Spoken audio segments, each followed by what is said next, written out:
네, 우리 비전빌리지 멘토님들 한 주간 또 건강하게 잘 지내셨는지요? 우리가 지난주부터 에베소서에 대해서 또 함께 필사를 하며 풍성한 은혜를 누리고 있습니다. 그리고 우리가 지난주에는 에베소서 1장을 함께 필사를 했는데요.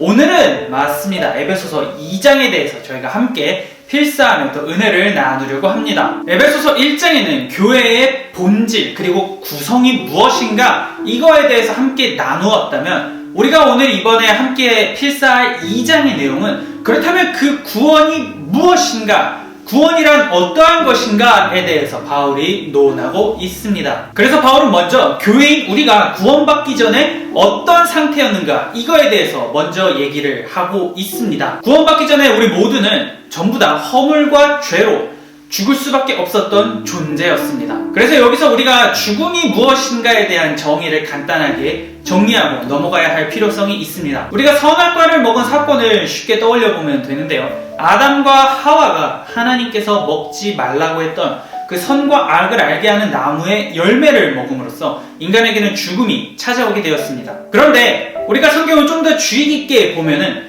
이 아담과 하와가 먹은 다음에 그 자리에서 즉사한 것이 아니고 자신의 수명, 천수를 다 누리며 살았음을 저희가 이 성경을 통해서 볼 수가 있습니다. 그러면 이들이 죽었다라고 성경이 말하는 그 이유, 그것은 과연 무엇일까요? 성경이 이들을 향해서 이들은 죽었다라고 말하는 그 이유는 하나님과의 단절을 의미합니다. 온 세상을 창조하시고 우리의 주권자 되시는 그 하나님과 관계되고 하나님과 누리는 그 풍성한 은혜와 그 관계, 그것이 단절된 상태를 의미를 하는 겁니다.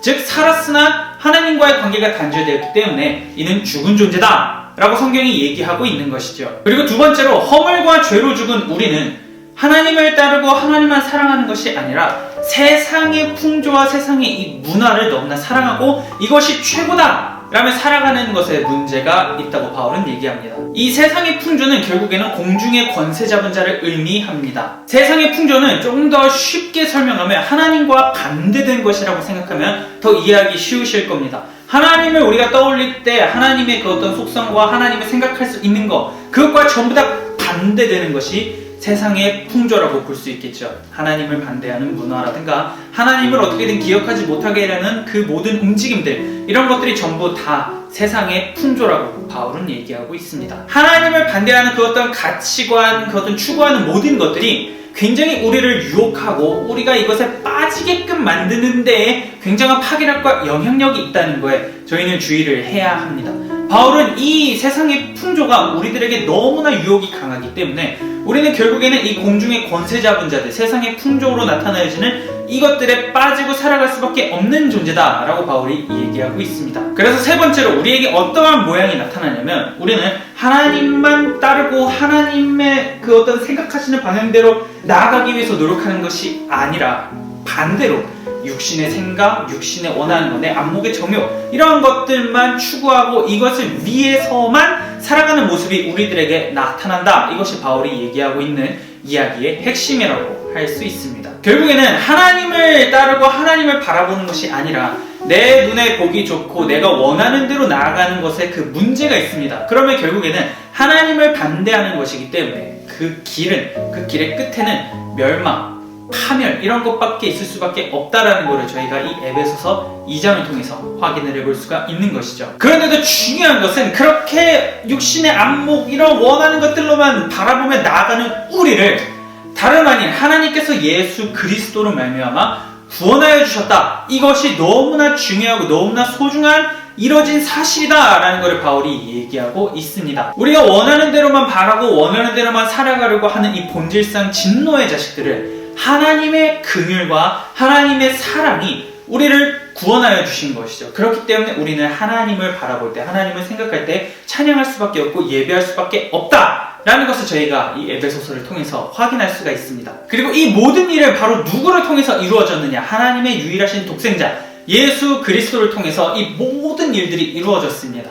그리고 이렇게 예수 그리스도의 사랑으로, 예수 그리스도의 희생으로 하나님만 바라보며 하나님만 생각하기를 결단하고 결심하고 그렇게 나의 삶을 바꾸려고 하는 모든 사람들이 모인 그 공동체가 다름 아닌 교회라고 저희는 얘기할 수 있습니다. 따라서 교회는 모퉁이 돌이신 그 예수님을 통해서 하나의 공동체를 이루며 하나님만 바라보며 살아나갑니다.